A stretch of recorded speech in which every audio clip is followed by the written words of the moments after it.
Bonsoir à toutes et à tous et bienvenue à ce Flash Info.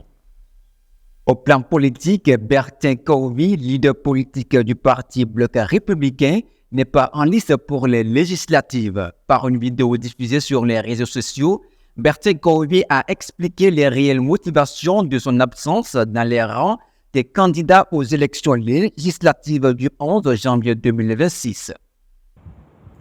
Pour servir la République, on n'a pas besoin forcément d'être député. Je suis économiste et j'ai prouvé ce que je peux apporter. Je suis psychologue de la communication et j'ai prouvé ce que je peux apporter. Aujourd'hui, à travers la dynamique Talent Continu, avec Wadaye désormais, nous faisons des propositions. Nous faisons connaître Wadaye à travers tout le pays. Et il est connu de tout le monde qu'en dehors du président Patrice Talon, et peut-être de certains, nous sommes très populaires. Mais ça ne suffit pas. Le pouvoir appartient à Dieu et le donne à qui il veut. Je ne suis donc pas candidat à aucune élection.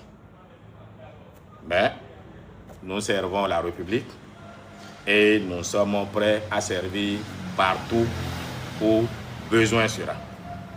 Mes chers compatriotes, vous qui n'avez pas été retenus, pensez au parti. Mais je l'ai dit au président Blaise Diagne, il y a de ces candidats-là.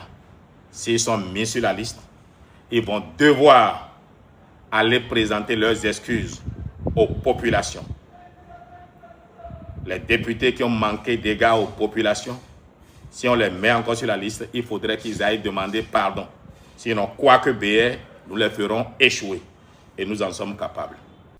Toujours en politique, la tournée d'explication de la réforme constitutionnelle aux populations du département des Collines a pris fin ce mercredi 26 novembre 2025 à Dassazoumé. C'est un exercice qui a permis aux populations de mieux comprendre l'acte posé par les députés le 14 novembre dernier, a confié le ministre conseiller Omaric Ogoualé à notre reporter Émeric Vaudillon.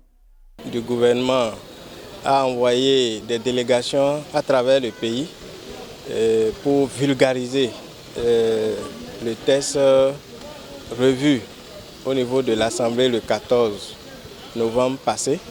La délégation des Collines dont j'ai la charge a parcouru les 6 communes du département des Collines, en commençant par la commune de Banté, Savalou, Ouessé, Savé et Glazoué.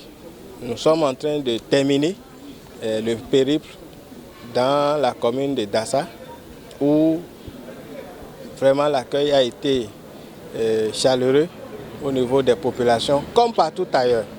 Et après les explications et les échanges, parce que ça a été vraiment des séances du donner et de recevoir, à travers les questions des populations, on a vraiment ce sentiment que les populations ont un attachement à leur gouvernement et veulent que leur gouvernement soit plus proche d'eux pour que les bonnes informations et les vraies soient distillées à travers les différentes communautés.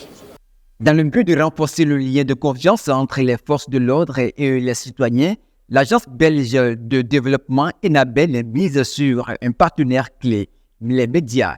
Elle a organisé un atelier de sensibilisation réunissant journalistes et associations de professionnels des médias autour des thématiques cruciales qui sont la police communautaire, la prévention de l'extrémisme violent et la lutte contre la désinformation.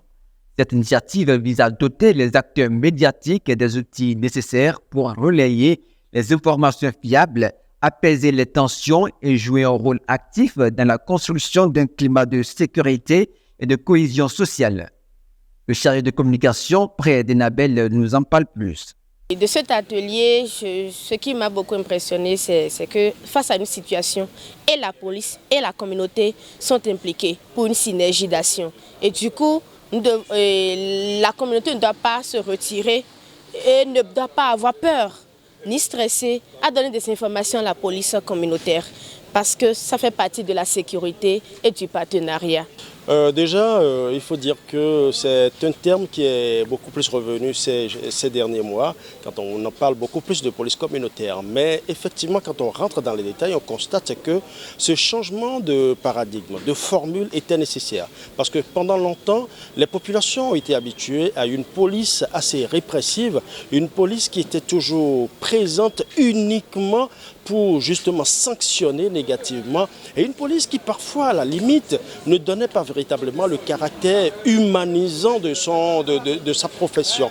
Mais avec l'explication que nous avons reçue aujourd'hui, nous nous sommes rendus compte qu'effectivement aujourd'hui on place la population au cœur de la politique sécuritaire. On place l'homme au cœur de l'action de la sécurité, et le plus intéressant dedans, ce n'est plus la police qui crée la sécurité pour les populations, mais la police de concert avec la population se mettent ensemble pour pouvoir créer la sécurité qu'il faut pour la localité, pour la communauté requise. Les ONG Enagnon dans France et Enagnon dans Bénin ont lancé à Boycon le projet Handicapable, une initiative innovante pour insérer les jeunes handicapés dans les métiers du numérique et de l'écologie avec l'appui de partenaires français.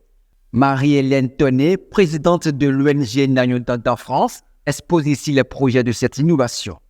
La Guilde, qui distribue les fonds de l'Agence française du développement, nous a versé les 2/3 de la subvention allouée. C'est seulement 6 mois au plus tôt après la fin du projet que nous recevrons le tiers restant sur présentation du rapport moral et financier, mais aussi après vérification que celui-ci a été correctement exécuté. C'est pourquoi des représentants de la Guilde se déplaceront sur site pour vérifier que les 25 jeunes handicapés ont bien reçu une formation diplômante et qu'ils exercent leur nouveau métier en tant qu'entrepreneurs indépendants. Agir sa vie débloquera les fonds par tranche de 5 000 €, soit 3 280 000 francs CFA, en fonction de l'avancement du projet et sur présentation des justificatifs de dépenses. Ainsi prend fin ce Flash Info que nous vous remercions d'avoir suivi. Au revoir.